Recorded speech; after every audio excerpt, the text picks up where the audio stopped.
Hey guys, you are now listening to the Local Anxiety Podcast. My name is James Kasha, and on this week's episode, I talk about learning to... Welcome to this week's edition of the Local Anxiety Podcast. My name is James Kasha, and on this week, I talk about learning to work with others.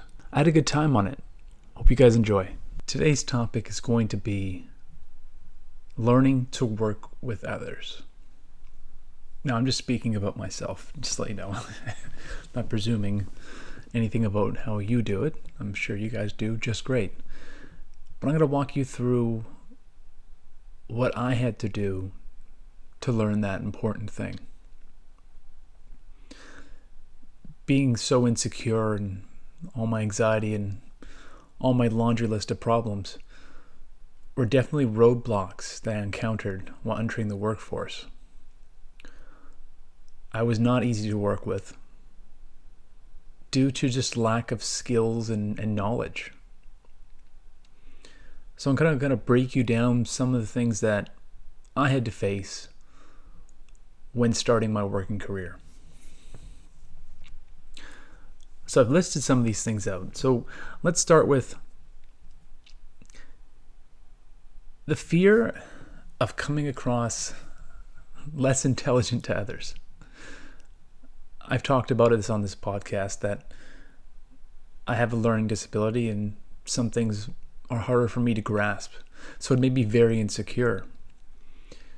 So with that being said, the fear of learning and the fear of coming across less intelligent made me make even more mistakes because of how overthinking I would do for everything. I would triple think. Someone would tell me something, I'd be like, "Oh, you're missing this. What about this?" I always had to know what the next thing was, and it would kind of understandably irritate people because I would always think steps ahead that weren't necessary. So learning was a difficult thing, and also just that I always had that I need everybody to like me thing. So of course I was like needing you to like me, and then being deathly shy, of course. I mean, so it's like it was a laundry list of things that I struggle with. So as the years progressed, and I was still learning to find out who I was in the workforce, other things started to develop. Bad habits I would start to develop as well. Like, for example, the lone wolf mentality. A good majority of my beginning of my career was exactly that. And the reason why I adopted that was based on my own fears of rejection and insecurities. You see, if I was in charge of me, then I can be in charge of how I would discipline me. So if I did something stupid, I could just take it out on myself, which was pretty harsh at times. But I'd rather do it myself than rely or trust anybody else to do it. And I formed kind of an arrogance with it as well. It wasn't helpful at all. I mean, when I had to have to go and ask for help, because I didn't like to ask for help, I would grovel. It would be torture. And I was really missing out on key factors of growth in a workplace because I created my own barriers. The fear of not being heard or respected was always looming. You see, when I was younger, I didn't understand that you had to earn that. Of course, you hear it all the time. Well, you got to earn that. You got to earn that. It takes time. Yeah, that's all well and good, but I didn't know how long that was going to take. So I kind of wanted a fast track, which I see a lot of young kids do. I mean, that's kind of usually the mindset, is they want it right then and now. But they don't understand it takes time. So that being said, I cocooned myself out of my own insecurities. But as time went on, I started to realize that there's more to this. There's a bigger picture involved. And so I just listed some of the things that I really struggle with at the beginning, and I really want to kind of take you into some of the stories that that stood out the most to me when I look back at that time period, because I had a huge fear of confrontation as well. So I let a lot of people run over me. And so when it came time to stand up for myself, it was extra difficult. So this first story I want to take you back to, I was probably about 20 years old. I'm currently sitting at 34 right now, so it was a little ways away from me. At the time I was running my own department at my job, and I kind of needed to rely on, let's say, drivers to drop some of my product or bring product over from the receiving, so where we received the product. And so I was working with this individual that was taking advantage of me. And when I say that, it sounds like I'm like coming across as being negative towards him, but the whole thing is that I let him do that. I let this individual run all over me because of the fear of confrontation that I had. So I'm not making excuses. I'm just telling you that was me. I didn't put a stop to it. It was the fear of the unknown, the fear of that person's not going to like me, or that person's going to tell other people that I'm difficult to work with. All these horrible things that I kind of created in my head that were not true. So in this particular day, this driver pulled up and I was working for one department, and he pulled up with some product from another department. And it wasn't anything to do with me, but he asked me, "Hey, can you just take care of this for me?" And the whole thing was he wanted me to do his job by splitting the product, putting onto boards, and then taking it over to another department. Now I was under a time constraint, and this individual had the time to do it, and it was his job. But me being the young, insecure kid that I was, I begrudgingly said, "Yeah, no problem." And did I do it? No. I took the coward route out. I went behind this individual's back and went and complained to a manager. And then that manager went to then proceed to talk to that person about it. Then, of course, that individual comes rolling up and says, "Oh, so that's how you do it, huh?" So at the time, I was like, "Oh, no, hey, I didn't mean it like that." I was caught in it, right? I mean, but it definitely was a learning lesson for me to look back and be like, if I just was able to stand up for myself and just say, "Hey, look, man, I don't have time to do that," and not fear that rejection or that he's not going to like me anymore kind of thing. I could have stopped that dead in its tracks, but I let that go. And it came back to hit me. And I needed that. I really needed that. So over time, I've learned to start to get a voice and start to stand up for myself and earn respect.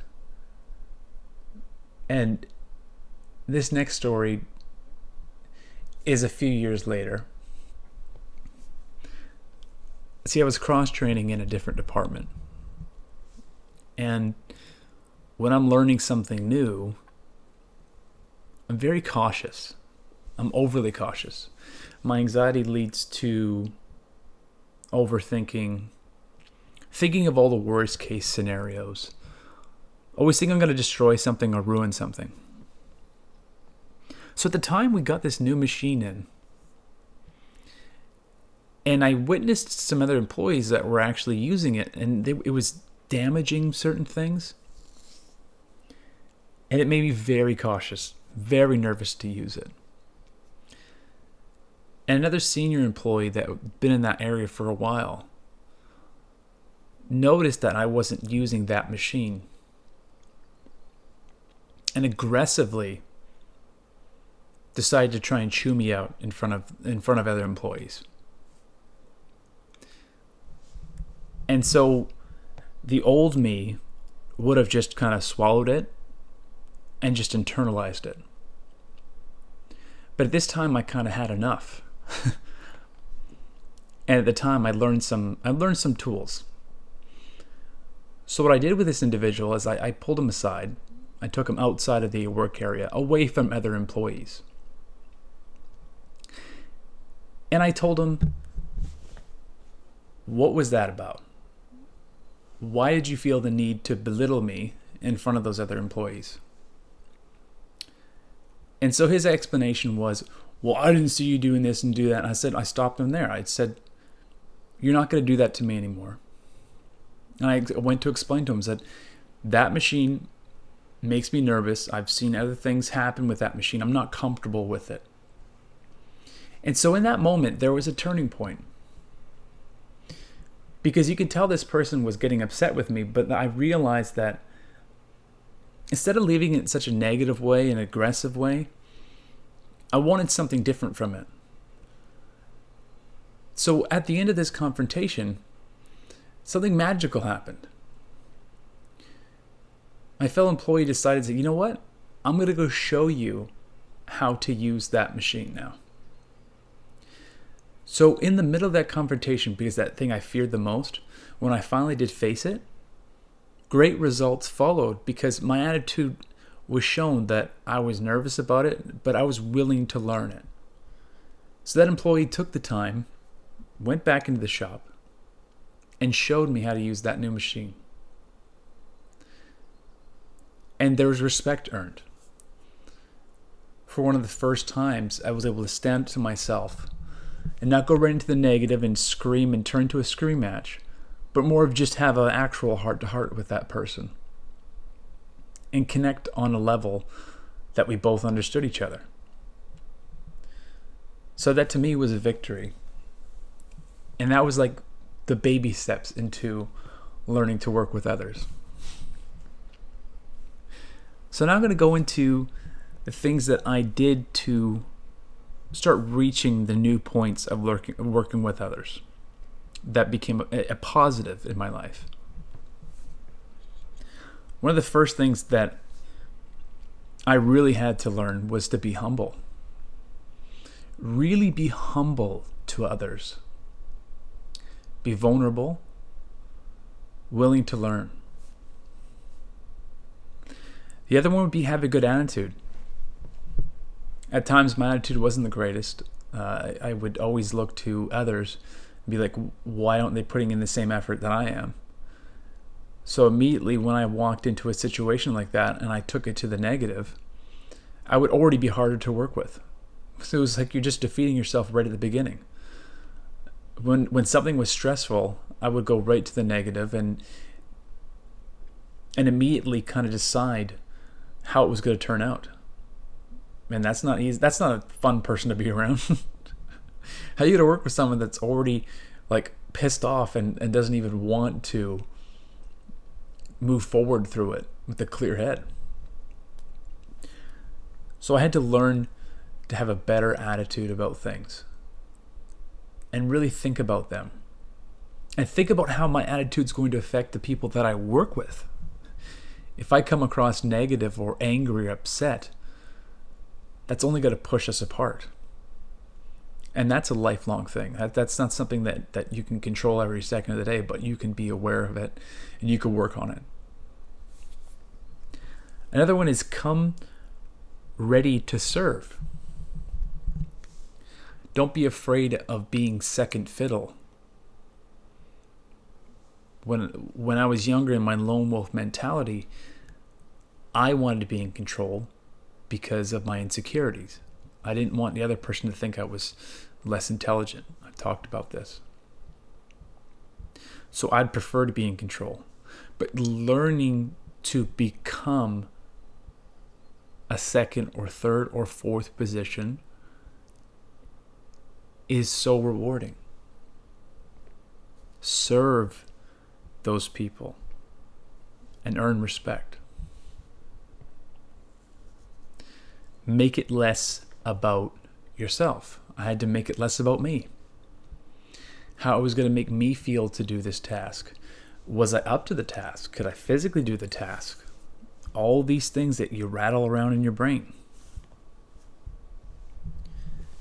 And my final point that really helped me was to be honest, really honest about my strengths and my weaknesses. Now the strength part, that's the easy one. You kind of start realizing what you can do, and that's cool. But when you start realizing what your weaknesses are, and you're open about them, you start to really be able to bond with your fellow employees by showing that vulnerability and say, hey, look, as a team, I need somebody else's skills to fill up this gap. And that to me was one of the best parts of when I started to work better with others.